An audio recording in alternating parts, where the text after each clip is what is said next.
Welcome all. In this lecture, we are discussing about two transistor analogy of thyristor. In previous lecture, we discussed about the structure and operation of thyristor. And if you are considering the basic structure of a thyristor, it's actually a 4-layer device, 2P and 2N, P and PN. Okay. Total 4 layer forming 3 junctions and 3 terminals, anode, cathode and gate. And if you are looking to this structure, is actually a combination of 2 3-layer devices, means one PNP and other NPN. Okay, this is first PNP and this is second NPN. So it is actually a combination of 2 transistors, one PNP transistor and second NPN transistor. So we can say it is a combination of 2 transistors, PNP and NPN, and it has a connection, this N away connection, and this PP is same layer. Okay, so it is a connection.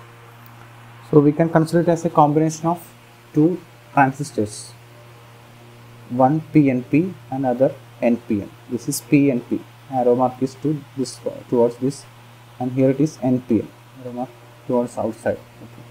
So T1 and T2, 2 transistors, and there is a connection from N to N and P to P. Okay. And this is the terminals, anode, gate and cathode. Okay. The currents are, this is the anode current and the gate current, and this is the cathode current. So if you are considering these transistors independently, it has emitter current, this is the collector current, and this is the base current, and here also this is the collector current, this is the base current, and this is the emitter current. So this is actually the 2 transistor model of a thyristor. This is called the 2 transistor model of a thyristor. So we can explain the working or operation of thyristor using this model. Okay. So before that, if you are looking here, this anode current is same as the emitter current. I1 is equal to IA, first transistor emitter current. Okay. And this cathode current is the emitter current of second transistor. I2 is equal to IK. Similarly, this IB1 is same as IC2, and if you are applying the KCL here, this IG and IC1 are current entering currents and IB2 is the leaving current. So IG plus IC1 is equal to IB2 by KCL at this junction. Okay. So for any transistor, we have the basic equations. I is equal to IB plus IC, that is emitter current is the sum of base current and collector current, and the collector current is alpha times IE plus ICBO, where alpha is the current gain of transistor and ICBO is very small current, it is called leakage current. Okay, the leakage current is very small. Okay, it is negligibly small. Okay. So this is applicable to any transistor, and we can first apply this equation for transistor T1. I is equal to IB plus IC. So this is the transistor T1. So here I is IE1, IB is IB1, and IC is IC1. Okay, so IE1 is equal to IB1 plus IC1. And again, this IE1 is IA and IB1 is IC2. So it will become IE1 is IA, IB1 is IC2. Okay, so IA is equal to IC2 plus IC1. So this is the first equation, and we can apply the same equation to transistor T2. So IE2 equal to IB2 plus IC2. Similarly, here IE2 is IK, cathode current, and IB2 is IG plus IC1. Okay. Become IK is equal to IG plus IC1 plus IC2. And again, IC1 plus IC2, from this equation it is IA. So it will become IK is equal to IG plus this become IA. So these are the 2 equations. IA is equal to IC1 plus IC2 and IK equal to IG plus IA. Okay, so we got these 2 equations, and next we can apply this equation for T1. Okay, so IC equal to alpha IE plus ICBO for T1 implies IC1, since it is first transistor, equal to alpha 1 IE1 plus ICBO1, where alpha 1 is the current gain of first transistor, and ICBO1 is the leakage current of first transistor. And again we can apply this equation for T2.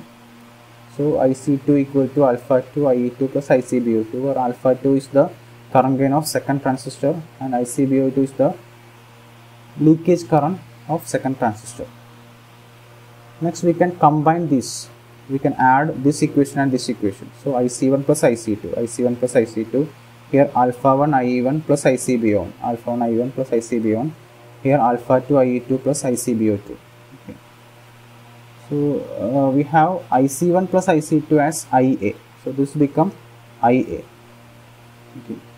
This become IA, and this IE1 is IA, this ICBO1 same as, then IE2 is IK, IE2 is IK. Okay, so equation become IA equal to IC1 plus IC2 become IA, IE1 become IA, and IE2 become IK. Okay, so it will be like this. Okay. And we can say IK as IG plus IA from this equation.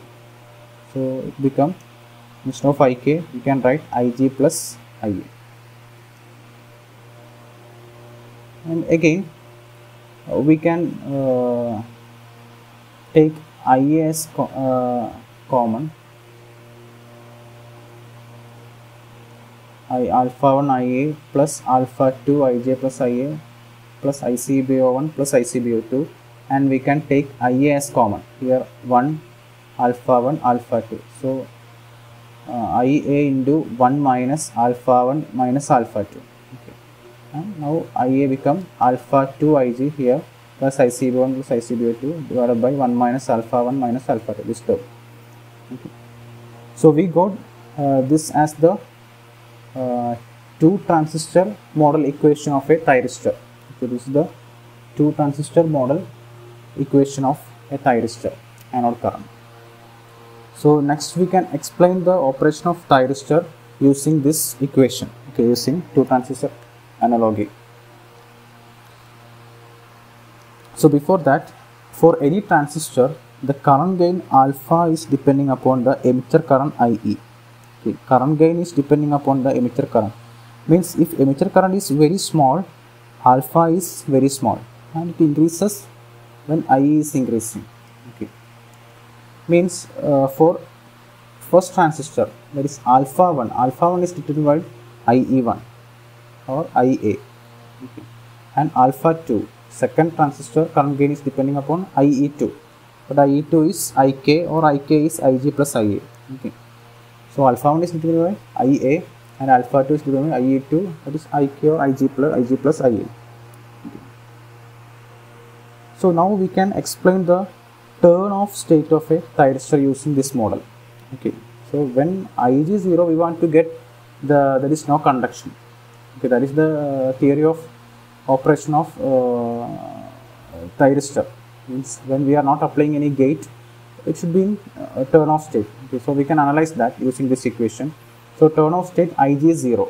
Okay, so by this equation, when IG is 0, IA is ICBO1 plus ICBO2 divided by 1 minus alpha 1 alpha 2, and initially there is no conduction, so I is 0, approximately 0, and alpha is also approximately 0.